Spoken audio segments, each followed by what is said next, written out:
feel free to sit. My name is Rachelle, and I teach in the Department of Language and Literature. And I have a special guest today that I want to introduce to you. She is a volunteer for the North Carolina Holocaust Survivors Speakers Bureau. And there are, the Holocaust Survivors Speakers Bureau does ask that when you come to hear a Holocaust survivor, this is a rare opportunity, because as I told some of my students, and maybe some of your teachers have told you, Holocaust survivors, we just had the 70th anniversary of the liberation of Auschwitz, and so it's really special to be able to meet someone in person. And so I would like to ask you now to silence your phone so that you can give your undivided attention to Mrs. Lederman, because I think you're going to be very inspired by what you hear today. In addition, the North Carolina Holocaust Speakers Bureau said that they are looking for an intern. So if you're a mass communications or journalism student or English student and you want an internship, I want to tell you about that. But I also wanted to encourage you to be aware of how you can be an agent of change. So that's why this flyer has been up on the board, to be aware of national organizations, to be aware of local organizations where you can donate your time. And so we want to encourage you not only to listen attentively and to listen patiently, but also to be an agent of change. So the way that it will work today is, this is Esther, and Mrs. Lederman is standing to my right. I'm going to introduce her. She's just going to say a brief hello. And there has been a documentarian, a professional documentarian, who's made 3 9-minute segments of a documentary that are on YouTube. So you can watch this later. I know some of you are writing papers for school, so you can watch this on your own to supplement what we show here. So we'll do 10 minutes of the documentary, and then Mrs. Lederman will answer your questions. Then we'll do 10 more minutes of the documentary. The same thing, we'll pause for questions and answer, and another 10 more minutes of the documentary. And that way, that will fill in some of the historical background of understanding what was going on in the Third Reich from 1938 all the way through 45. So I'm just going to say that I'm honored to invite Esther Lederman, who is a native of Poland, who is here as a volunteer with the North Carolina Holocaust Speakers Bureau. The flyer has one error. She told me her birthday is May 3rd. The flyer says she's 91, so she's 90. Not quite 91. A few more weeks. And so I'm just going to say just a few words, and then we're going to move right to the documentary. So thank you so much for coming, Esther.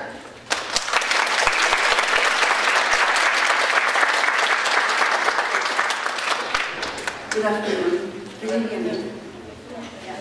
Thank you very much for inviting me to your home. This is home. And it's lovely to see so many good faces. And the turnout is really surprising and wonderful. So I want you to join to begin the program.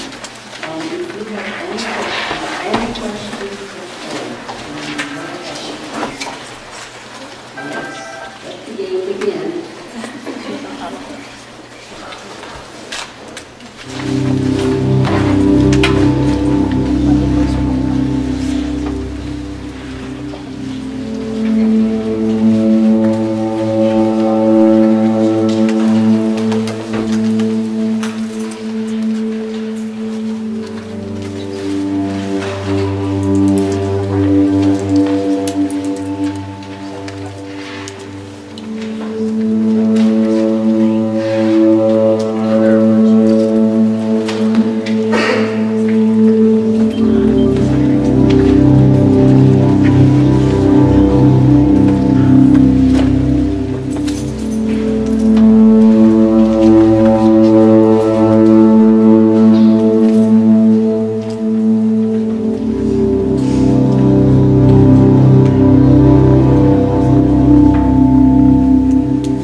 I was born on May 3rd, 1924. Lodz was a second largest city of about 600,000 population, and about a third, or maybe even more than a third, were Jewish people. It was a mainly textile city. There were Jewish manufacturers, there were German manufacturers. Part of it was very well off. Manufacturers did extremely well, and workers were coming from all strata, and there were many Jewish workers, and they lived practically in poverty because they were very poorly paid. My parents, Rose Gutman and Israel Gutman. My dad was a manager of a large hardware store, and my mom had a dressmaking salon, and she was doing quite well. I was the older one of two girls, and my sister's name was Halina. She was 4 years younger than I. And both of us attended a private, Jewish, secular day school for girls. I had a wonderful time in school. We were carefree and careless, and we just were typical teenagers, and we wanted to have a good time. And most of my free time was spent on the ice rink, and I was a figure skater, and just had a wonderful life, and we thought it'll never end. We heard rumors of what was going on in Germany. It was very hard to believe that a government could treat their citizens the way they did Jewish citizens. We expected war to happen. There was a lot of propaganda, there was a lot of, our government assured us that we will go to war and we will win the war because we are strong and powerful in our armies. Wonderful, the best. And we believed that we were very patriotic. And so, on September the 1st, on a Friday morning, at 5 o'clock in the morning, the Germans broke through the barrier and went to war without declaring war. When the first Germans came, they were quite polite. It was still the army, and they were not really strongly indoctrinated in hatred and violence. So we said, well, they're not so bad. But after 3-4 days, the true face came through. They would catch Jews with beards, cut them or pull them out. They would take men, mostly men, but women too, to do some demeaning work on the streets. We had horse-drawn cabs, so of course there were a lot of horse droppings in the street, and they were forced to pick up those droppings by hand, clean the streets maybe with a toothbrush, and be beaten up or carry heavy loads, especially if the man was older. So they knew how to hurt, and that was scary. When we were in Lodz, we had to wear a yellow star, one on our right breast and the right back.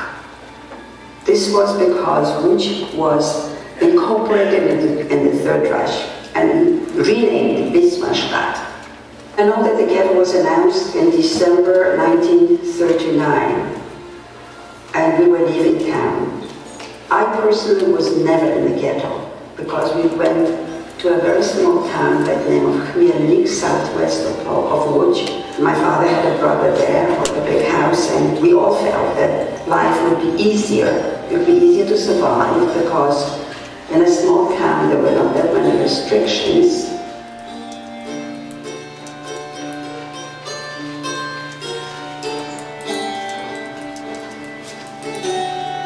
We wore a white band with a blue Star of David on the arms. Everybody from the age of 2, as you were outdoors, you had to wear it. In Chmielnik, my father didn't do much of anything, because there was no job, there was nothing. My mother, on the other hand, since she was a dressmaker and quite a famous one from a big city, was quite busy. The ladies from the outlying areas got word of it, and they would come and bring their dresses to redo, because fabrics were practically unobtainable.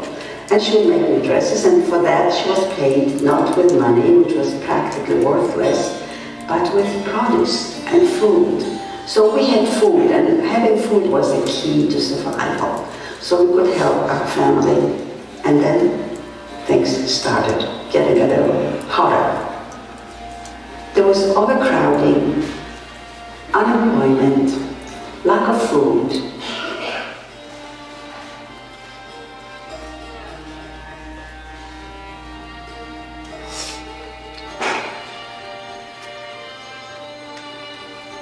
There was a community kitchen organized by the Jewish Council. There was always a Jewish council.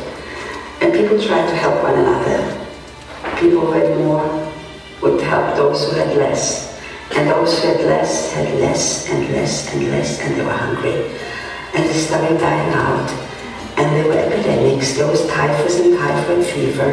And the ones who were the first victims were the children. And you saw that.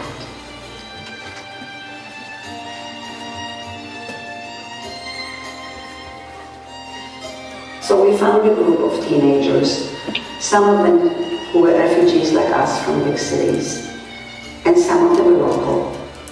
And among them we used to try to keep up with our high school curriculum.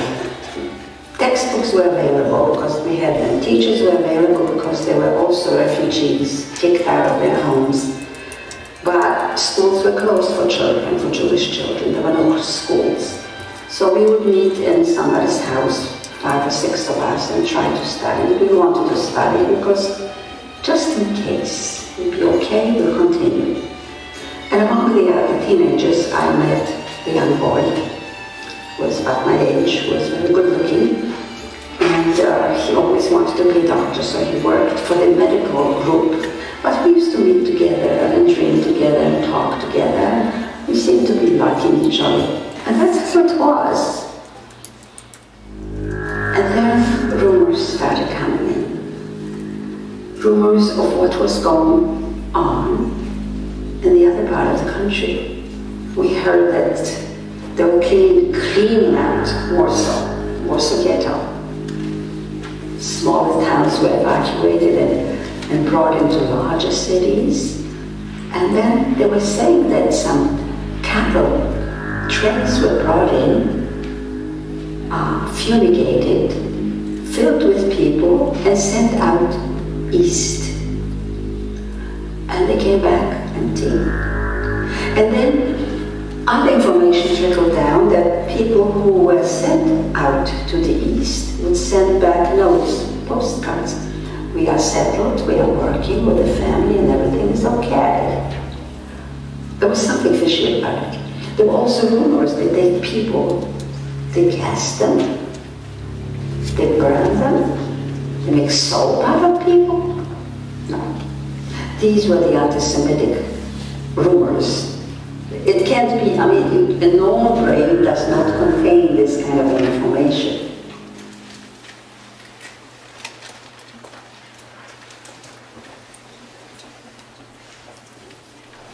I see that made a big impression on you because things are inconceivable, as I mentioned before, for normal life and normal mind. Now, questions, please. And you can raise your hand and ask any question. I'll answer it. Is that okay? And I'll come with the microphone. Why, you know everything? Hi. During this time, was there at any point in time that you started to get scared? Maybe when you guys moved and relocated, or when you heard the rumors about what was going on? I also don't hear too much. Jasmine is asking, when were you scared? When you heard these rumors circulating, were you feeling anxious? Were you feeling nervous? Were you Of course we all did. We all felt very anxious.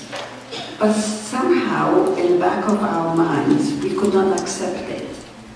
But we saw that things were not getting any better. There was more hunger, there was less food. There were more raids for labor under the harshest conditions. Winters were harsh in Poland. The roads were full of snow. Somebody had to clear it. There were the Jews. There were all kinds of jobs that were given, building roads, stone quarries, jobs that were not very easy to perform, but they were the Jews. Of course, they were not paid.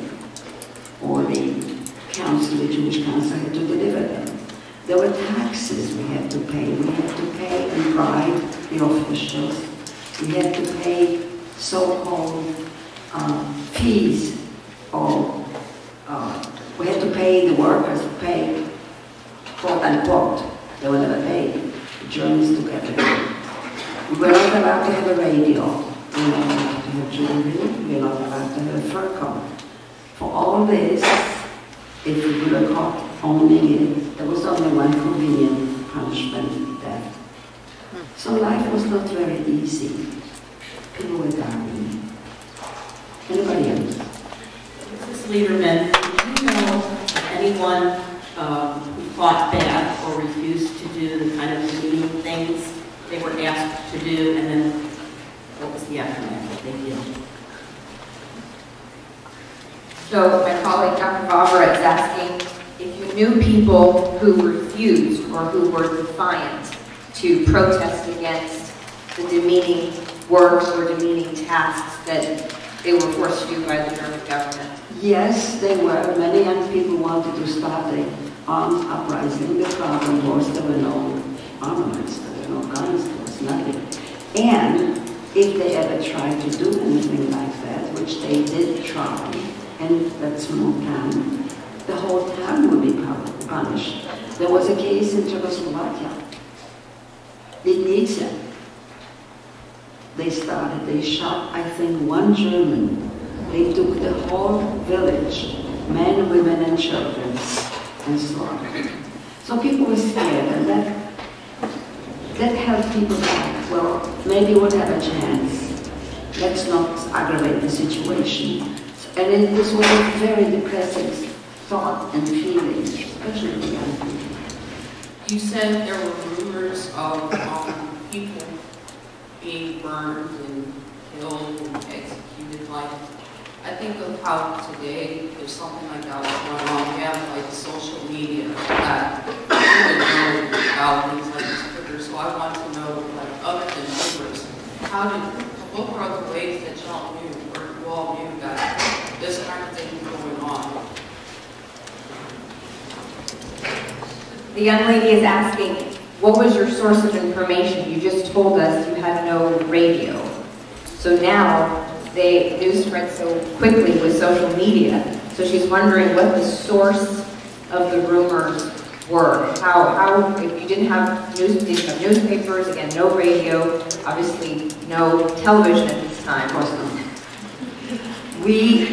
There were rumors. Rumors would be confirmed by messengers. There were people who were not Jewish, or people who posed as Catholics, would travel and go to a big city where the whole thing started and talk to people there and try to find out what happened.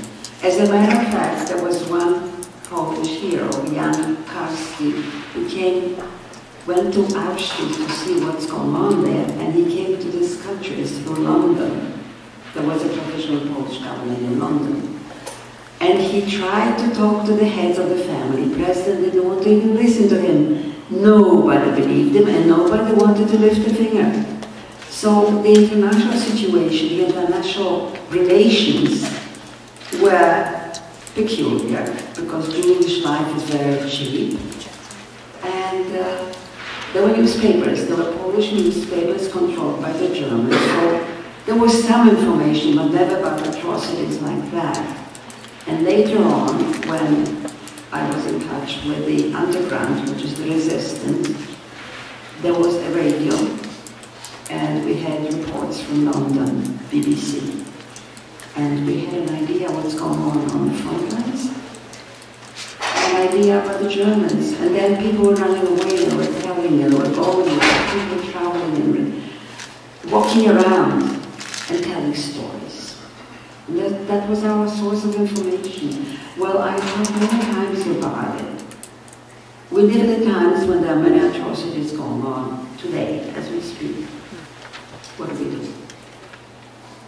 And if we had television and all the information sources at that time that we have today, maybe it wouldn't have been so bad. Maybe it wouldn't have ended so badly. Maybe there would be somebody would say, don't do that. Let's do something about it. But times have changed. to reason, or how did you try to reason that this was only happening to the Jews? She says, what was your reasoning? How did you make sense of why this was only happening to the Jews? Did I paraphrase your question well? Well, there is a history of persecution of Jews. There's nothing new. Jews were known as Christ killers, as money lenders, as tavern keepers, as cheats, as liars, and bad. Oh yeah, would take little Christian children and kill them for their blood for matzah, which is Passover is coming up, so better watch it. These things were Passover humor there. These things were going on forever. And since there were people who were mostly poor, unemployed.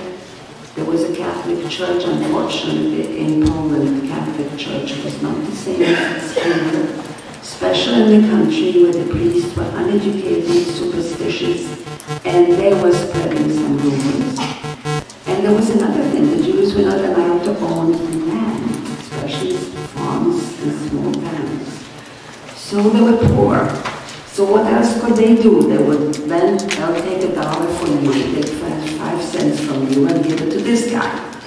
They had to do something, or they owned a tavern, which they leased. There was, in small towns, the Jews had a very limited life. And in larger city, the situation was different. And the outlook was different and the attitude was different.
Esther Lederman came to me and he said, well, why don't you get yourself some false papers as a Catholic girl, just in case. I took pictures and somebody was able to get me those papers.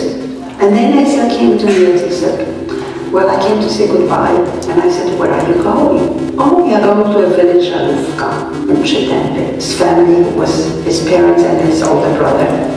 We are going to go to our friends, the Charles Catholic family, very dear friends. And they suggested we come and stay with them for a bit until things just get quiet and we'll be back.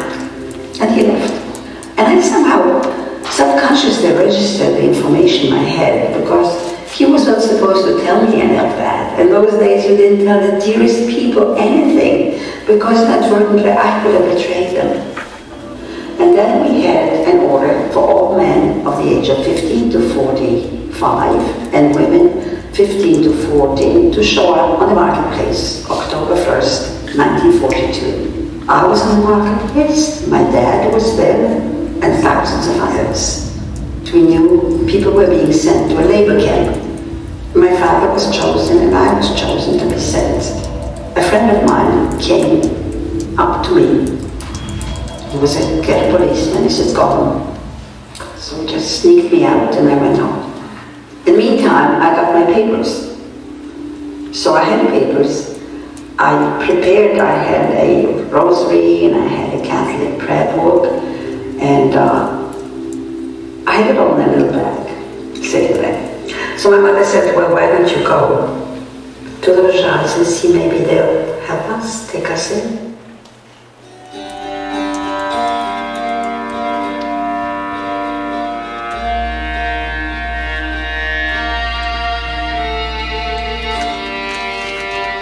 was a lady who greeted me. She said, well, the Ledermans were here, but they are not here anymore. They are at the train station waiting to go to Germany as Polish laborers. And then she said, well, why don't you leave your bag here and go from house to house and ask for people to take you in, because there are a lot of young people, there were a lot of young people wondering about running away from raids, because those raids were all over the place. The Germans would take young people and they would ship them to Germany to work in farms and on farms and factories.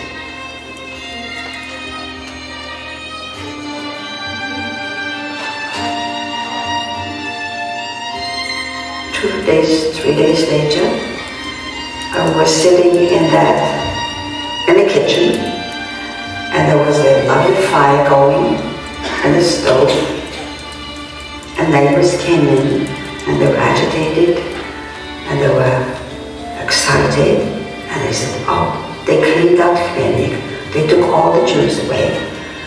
Those who were old or sick were shot, and the road was strewn with dead bodies. I didn't have my dad, I didn't have my mom, I didn't have my sister. I could not show any reaction, I could not show any feeling, I could not show any sorrow. So I just said, fortunately I sat in the back of the room so they couldn't see my face. But that was the end. One day, the mayor of the village came in with a long face, and I had a strange feeling it was about me. He says, well, there are rules in the village that you are Jewish. If your papers are good, it's okay. But if they are not good, you can, I'll have to do something about it. So I put on a brave face, I gave him my papers. I said, my papers are fine. But look at them, check them out. And he left. I knew my papers were not fine. So the host said, you are a nice girl, I will keep you, but you understand I have a family. I wish you well. I thanked for the hospitality, and I left. Where do I go? I go to find out the Shah's house. By the time I got there, it was dark. I knocked on the window, and a young girl about my age came out. She said, shh, quiet. I met Jan Schraub, the head of the family, the kindest man with the kindest eyes. I felt no harm can come to me here. And his younger brother, Bogdan, an image of his brother. And this young girl, and this woman, Madame Zaborska. And I told them my story.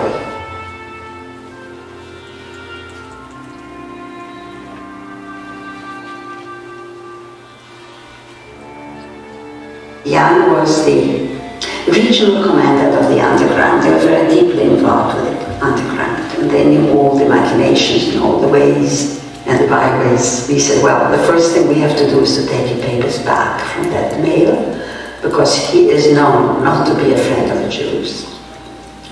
And the clerk who issued papers, we get in trouble.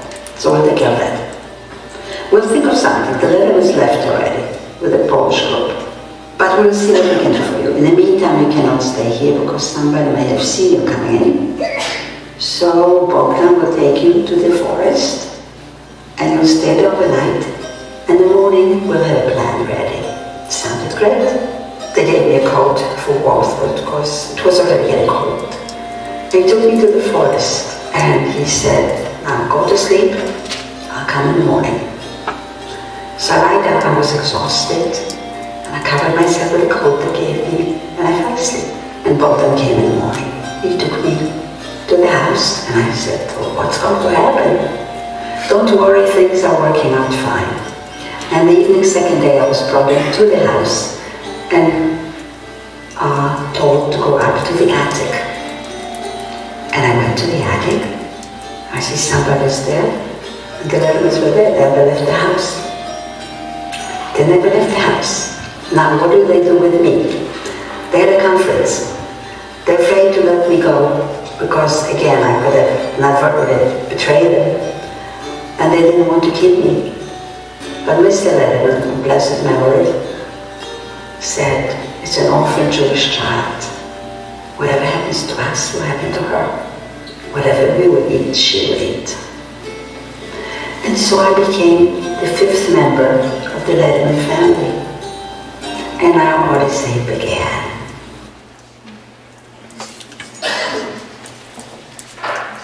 You will go again with questions. I'm doing my best to try to get to you. So, Poor thing, she has to run back and forth. Because I would like to know, what was your hope? What kept you going through and kept you out your spirit you want to live? So the young man is asking, what was the source of your hope? What kept you wanting I to don't live? know. I guess this was genetic wrist formation. I was born that way. And I lived like this all my life.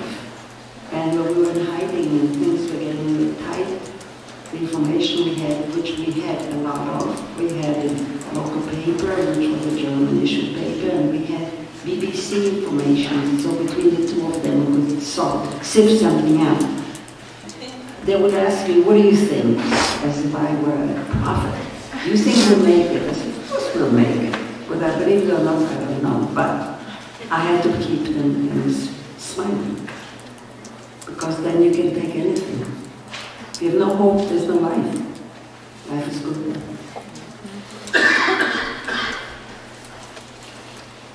When you were in the woods, did you have any doubt that they were going to come back? When you were in the woods, did you doubt that Bojan would come? No, you have a feeling about people. When you look at people's eyes, you talk to people always looking them in the eyes.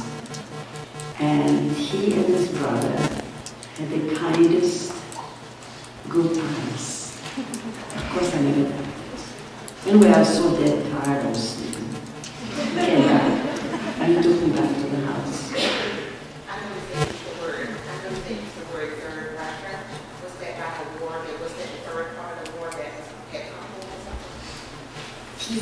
She's asking about the phrase, the Third Reich.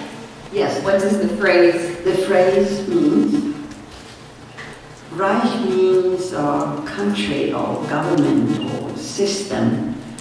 There were two Germanies. Actually, Germany, about 50 years before Hitler, before World War I, was just a conglomerate and a mess of duchies and principalities. There was no country. And then Hindenburg put them all together, made one country, supposedly democracy. It lived as a democracy for a while. But then the war came, World War I, the war to end all wars.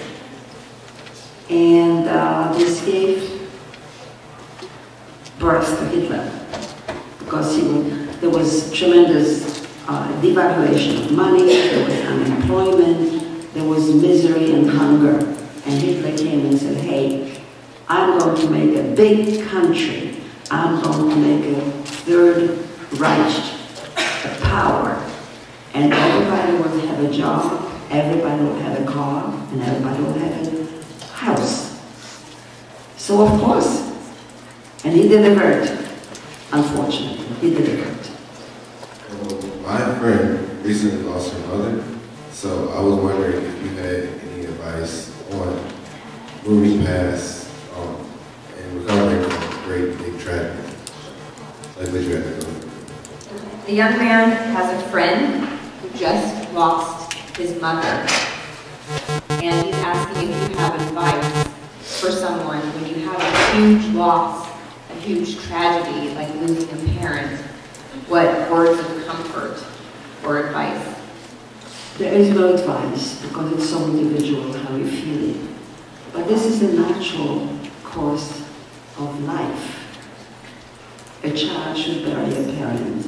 A parent should never bury a child. You get used to it, you accept it, you remember, you have wonderful memories, you have love. You have siblings, so you have a family, you have support. I won't say you get it over, you never get over it, but you have wonderful memories and the love that you have with you. Do you know If so, are you in contact? Do I know any other Holocaust survivors? Any other Holocaust survivors? Yes, I do. I do. Unfortunately, we are dying out because how long can you live? I don't know how long I have. While I can, I will do that. I feel it's my obligation. But we had a lot of friends who survived. Unfortunately, many of them are gone. Again, that's the way of life. You are born, you live, and you go.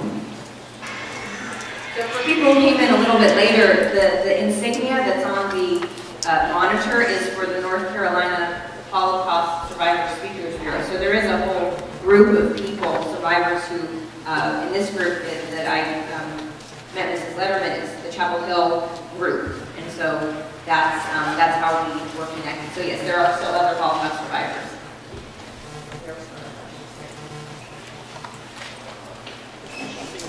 I know you must have flashbacks. How often do you have the flashback, and what do you do about it, especially in light of some of the things that are going on in the world today? When you have these flashbacks, how do you deal with that?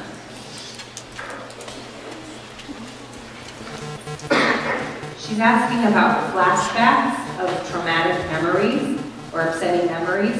How do you deal with these painful memories? How do you respond, especially in light of genocide or horrible events that happen in the current news cycle? Somehow the expression flashbacks are associated with overuse of LSD. Since I never used it, or any other drugs for that matter, I'm very modest and innocent, I didn't have flashbacks, I have memories. And I don't go crazy. You look at today, you live today, which will be never forgotten. Forgiven, I don't know, but never forgotten. And what's going on today? It's a variance of what was happening then. At least today there is information, there is television, there are news, there are planes to go from place to place, and we can help somehow. There was in Brazil an Ebola epidemic, there was help. People are hungry, children are hungry, we raise money, we send people, we send volunteers, we send doctors. Something is being done. And at that time, nothing was being done. There was no friend, there was no one. That's all. And don't go with the flashbacks, it's silly. How did you feel when you had to go to the back of the room and hide your emotions when you found out about how they killed people in the street? How did you feel when you had to go back to just to hide your emotions? How did you feel? How did I feel? Oh, how did you feel when you were the governess, pretending to be the Catholic girl, and you heard the man come and say that the Jews of Melnith, and you had to hide your response to feel sympathy for what was happening to the Jews of the Polish village? First question, I said I was a governess because in the country people speak with a slight dialect. People in the south talk funny. And in the north, they talk funny too, but a little different. And my language was an educated language, which they did not speak. I mean, they spoke it, of course, but it was different. But since I was educated, I would speak better. And there was actually no novelty in young people running around the country, in the villages, because they were running away from raids that the Germans used to make constantly and take the young people to Germany for work, because their people were in the army. So this was not an unusual sight to see young people. And how I felt at that evening, I can't even describe it. I was turned to stone. I knew in my head that I was not supposed to react the way I felt like. The other people who came in, there were horrified, especially the women. We have softer hearts. The men were strange, but that's how it was. I think we're going to cue the second 10 minutes, or excuse me, the third 10 minutes, and then more questions so that we have time to have more questions, but I'll also cue the third part of the documentary.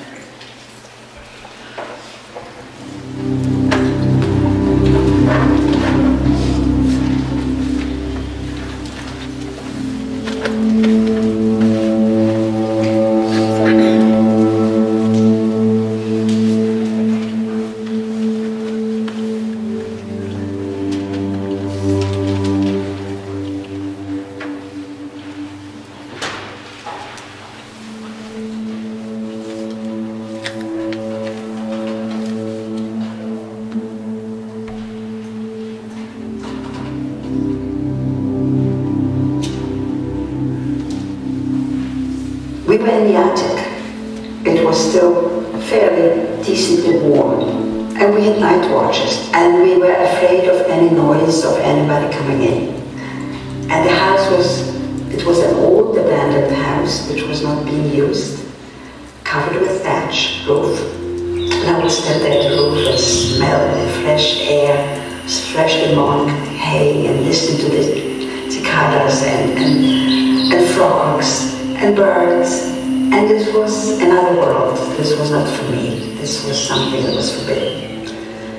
And as it got colder, we were brought down to the pantry where there was a bread oven. Now, we were given food. Food came from the main house. It was a big farm, and the food was brought in every morning. So for breakfast we had milk and eggs and bread. For dinner we had soup usually, vegetables, whatever there was, a piece of meat occasionally. We were never hungry. Bathing, water was brought for bathing. Now we're 2 women and 3 men, and whatever we had, a basin of water and soap. Soap was homemade because you couldn't buy soap. And whatever was left from the bathing in the basin, we used for washing our clothes. And it came to a point where they would bring the family clothes to the chamber there to be washed, and I was the main washerwoman with a washboard. Then things got worn out, so I had a sheet, so I made a dress for Mrs. Lederman, and I made one dress for me, and I made my own bra. I mean, you had to replenish your clothes, and you couldn't go to the store and buy it. We had books, we had literature, we were studying. Sam was a great science student, so he was teaching us, and we were fighting over a book. And among other things that we did, listening to music. This is London. London calling. We had used through the underground from the BBC in London. We had a newspaper, local newspapers, which were issued in Polish language, but they were fed by the German sources. So between the 2 of them, we could figure things out. We also had a map with little pins, color pins, and we knew about the progress of the Allied forces and about the Soviet forces. And it was sad to say, but the Soviets were moving and the Allies were not. Because after 1942, when Stalingrad fell, we had the feeling that this would be the turning point of the war, and sure it was.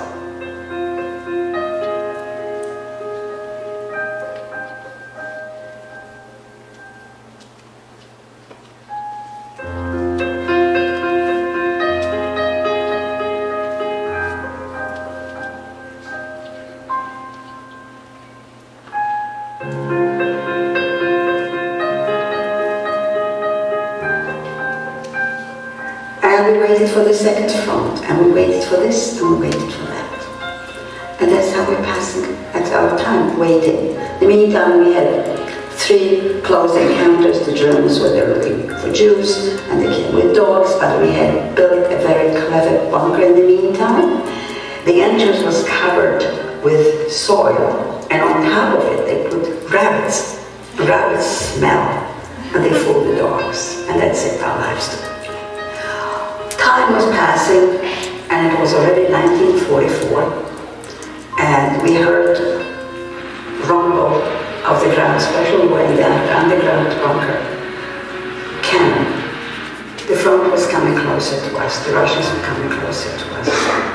And one morning, On the 3rd of August 1944, we heard voices outside. They were not Polish, they were not German, they were Russians.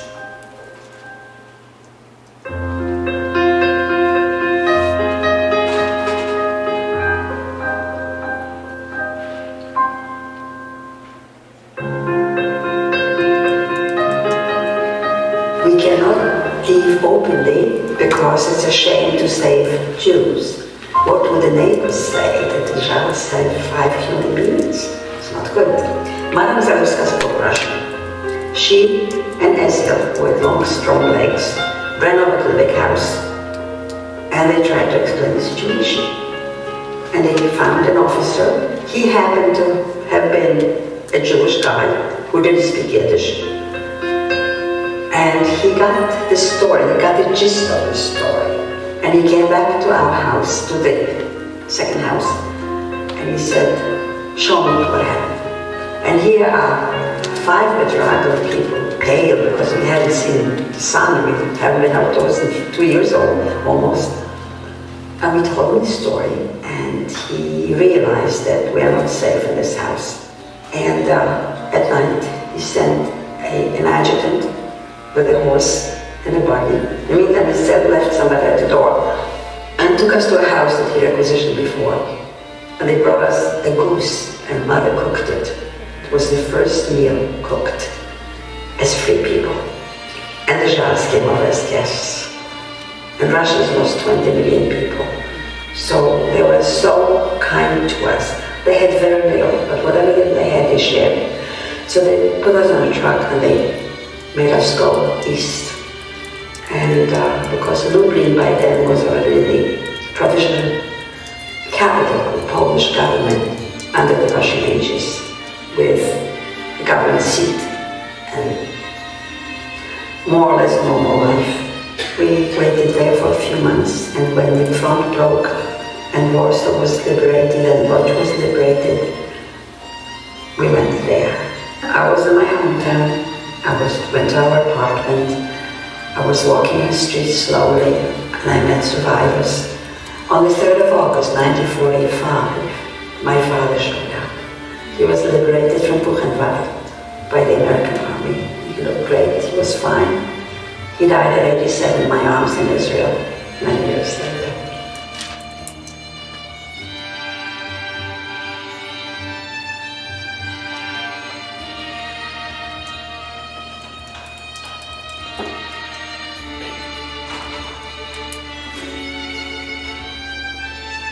And we finally got to the American zone in Munich, and we landed in a VP camp. Schools were open, universities were open. As I went to medical school, Sam went to Polytechnic Institute, and I worked for American Joint Distribution Committee, and I worked in 3 languages. I was a secretary to the supply officer for American Zone, and we distributed food, clothing, to DP camps. And I supported the house. I had a PX card, I had an American uniform, I spoke English, and I could buy cigarettes. My mother would sell them in the black market, and we could buy food for it. I got married June 11, 1946, and my baby was born August 1948. We finally came to the United States on July 21st, 1949, and we landed in Brooklyn. And then new life began. And we had 4 children. And when I look at immigration, when I look at my family alone, what we contributed to this country, I would say that my religion was raising or rearing children as honest, good people, caring for others, and not thinking of themselves too much. And until we stop teaching children to hate, whatever happens will never stop. I am optimistic because my optimism kept me alive, and my optimism made me live and keep on living and hoping for the best, because we all try the best, because we all try to make a future for our children. So we have to work on it. When I talk to children in schools, which I do quite frequently. I usually end with saying to them, you have people running around roofs all over the place denying that the Holocaust ever happened. You just tell them, it's not true, it happened. It happened. I met a person who was there and was telling me, was showing me. It truly happened.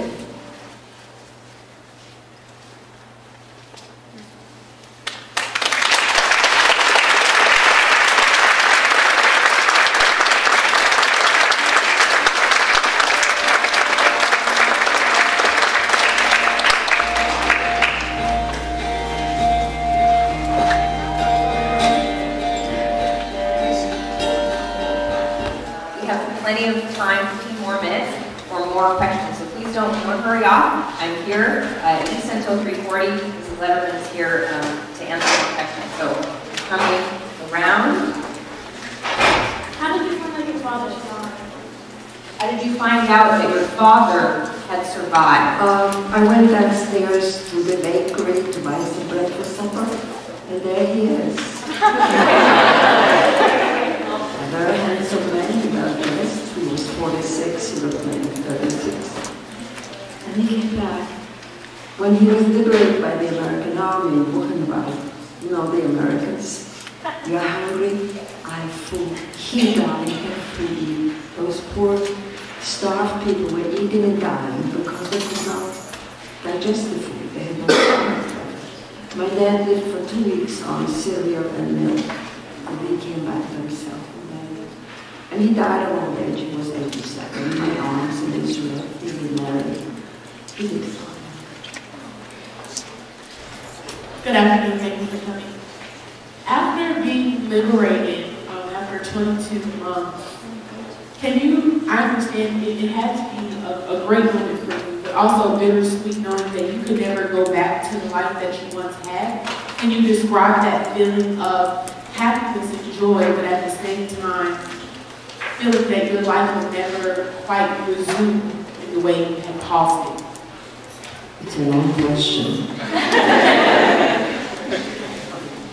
She asked how you were able to resume your life, even though you knew that you could never go back to the life you had before. So how did you deal with this life after the war? Was it bittersweet? You can never go back to what it was, because you grow, the environment changes, the times change. I could never be again a thoughtless little teenager. I was a grown, mature woman, because I thought I was mature. We had to make a living. We came to this country, and my husband was a young physician whose diploma was 2 months old.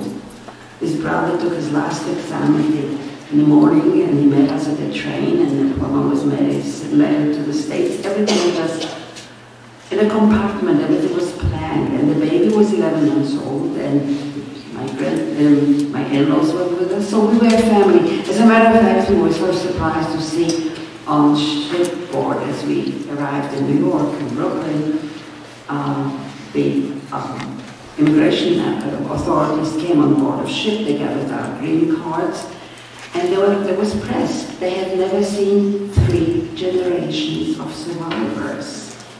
It was a strange happening. But you grow with the times. You grow with the needs. You need to do this, you need to do that. You need to get a job, you get a job. You need to clean your house, you need to wash your windows, you need to do everything. And you had my husband graduate top of the class. He still had to go for a year to medical school at NYU. And we had to borrow money for it. It was $800, was a fortune. And then when he came here and he graduated with honors for that year too, he saw there'll be a red carpet waiting for him. No way. When he became an intern, the nurses would wipe the floor with him. He didn't speak English, I mean, it was a mess. He turned out to be okay. My children are extremely well accomplished. My oldest son is a professor at Case Western in infectious diseases, and he did a lot for the AIDS because he was the one who recognized the connection between hemophilia and AIDS, and his team created vaginal cream for women to prevent infection, which is being used in Africa. That's my big boy, who was an imported child. My youngest boy is a director of interventional cardiology, and he can fix the heart valve from another room without opening the chest. I mean, think of it. How many immigrants, how many bright children, 1.5 million children, what they could accomplish. I'm not talking about Jews alone. Millions of people they were just deprived of a future. And if you have a future, there's hope. And you can do something with it. You can accomplish something. You can change the world. And if there's no future, there's no way to talk about it.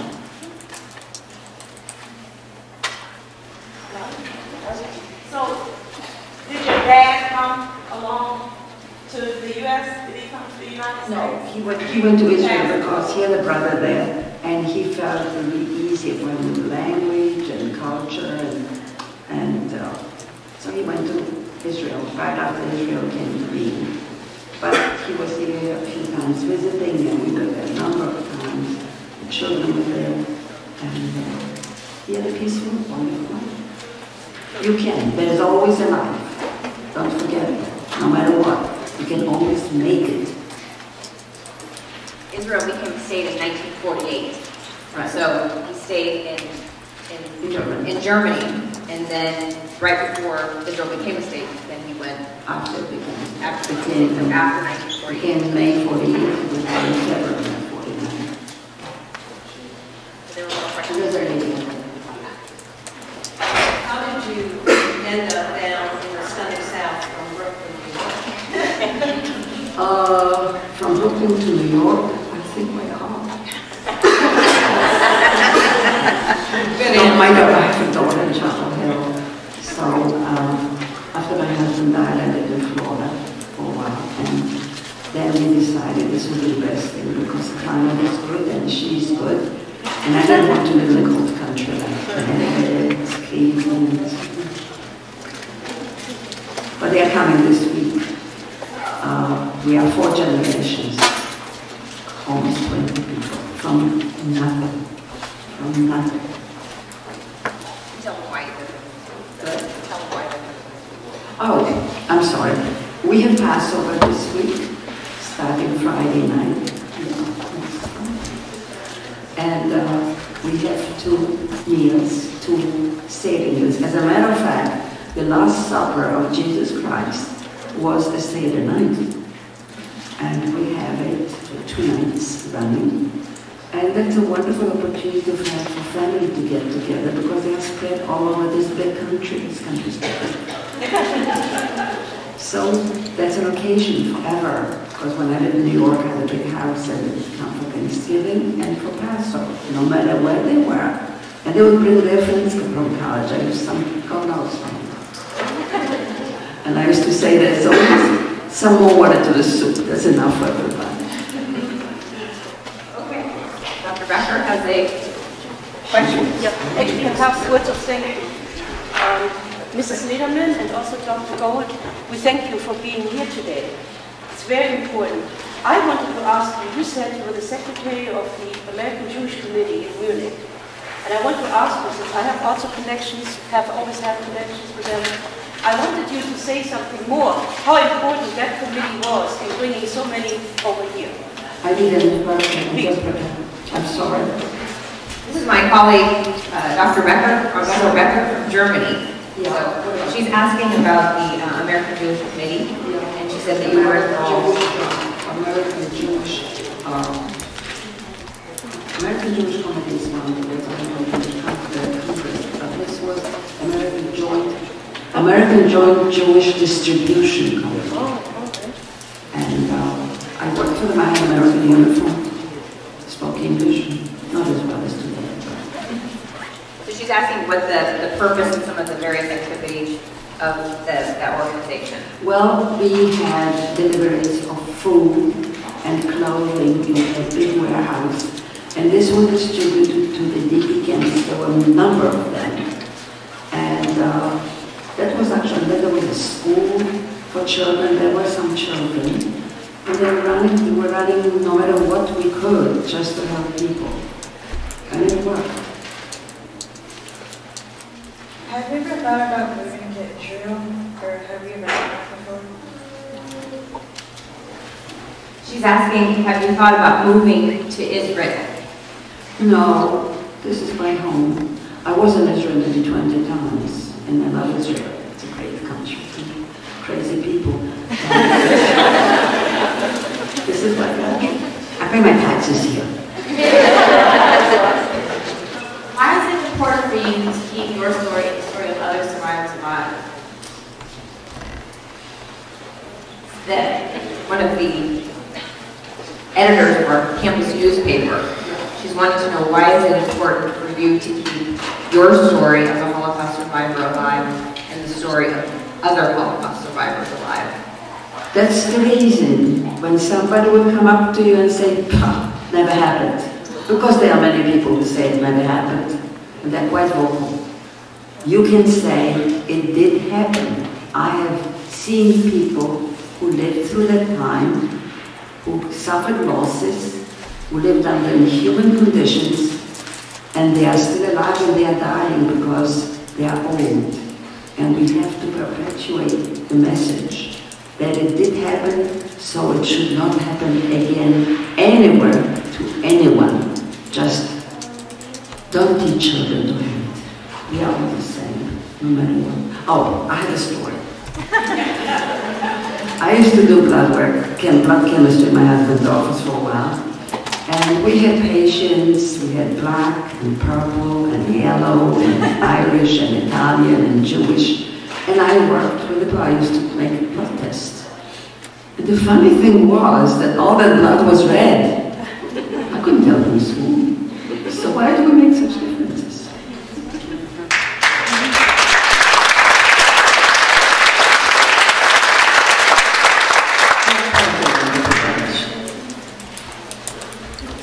You know, it's funny, I talk to middle schools and high schools and churches. I never get so many questions. Real adults. I wanted to know, did you keep anything before you came to America, like as a souvenir to remember what you went through? You have to excuse me, but I don't know what you have. I love NCCU, and we have brilliant students. That's why you have such amazing. Is that I love NCCU, and we have brilliant students. That's why you're getting so many fantastic questions. You are all great, and I do appreciate it. No wonder. So she's asking if you had any keepsakes or souvenirs from your time in Poland. We saw your papers. We saw some documentation before the war. Any keepsakes or mementos or souvenirs? Pictures. I got pictures from family who lived abroad in Canada and in Palestine at that time. And after the war, they sent back some pictures, but I don't have too many. And I have one regret that I didn't keep a diary while we went hiding. It was so stupid because if they found us, they would find the diary too. They would know we were Jewish, and we tried not to have even a trace of Jewishness there. But was, you know, you live under such pressure, under such global times. You don't think straight, and we were not stupid.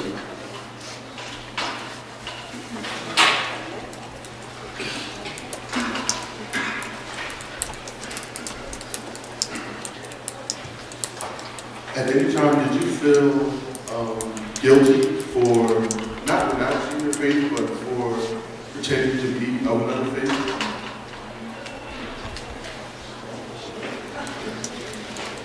The young man is asking if you ever felt guilty for renouncing your Judaism, even though it was a ruse, a temporary, to say that you were Catholic.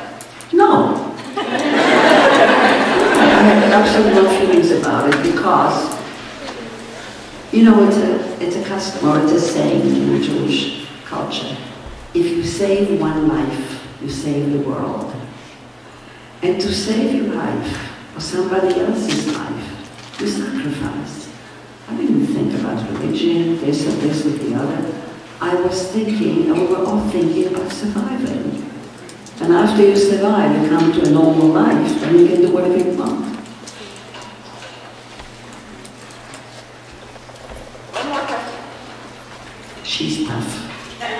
I exercise a lot.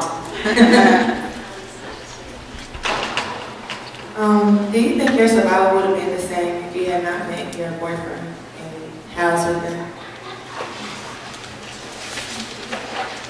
I have a romance question. Okay, I like that. She's asking if the role that having your husband who was then your boyfriend or male friend, what role did it play for you for your survival to have him in the same house, to have the budding romance like you talked about and the Anne Frank story? It was not a romance actually, because he was angry with me. Because he was not angry with me, but Madame Saderska was angry with him that he told me where I was. I was an 18-year-old girl and she was old, she was 45. But, you know, so he was frustrated and he used to take it out on me, so we didn't even talk to each other for a few months. But then we did talk to each other, but you know what, we were parents. We would hold hands, maybe. We were nice kids. In those days, we were nice girls. It's 3:40, so those of you who need to go to class, I understand. We can stay for maybe 5 more minutes for anyone who wants to, but I just want to have a closing thank you.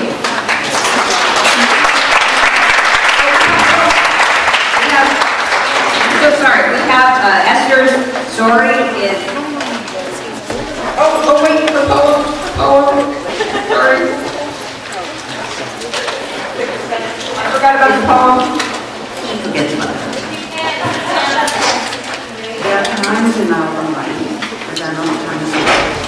It takes perseverance, determination, and support of our loved ones to get through the difficult periods. These adverse times give us a better understanding and perspective of life's value.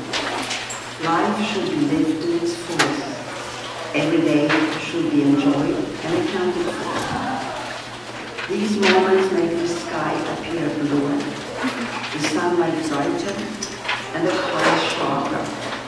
The faces of our loved ones, our loved people, stand out beautiful and radiant. That's how much we enjoy life.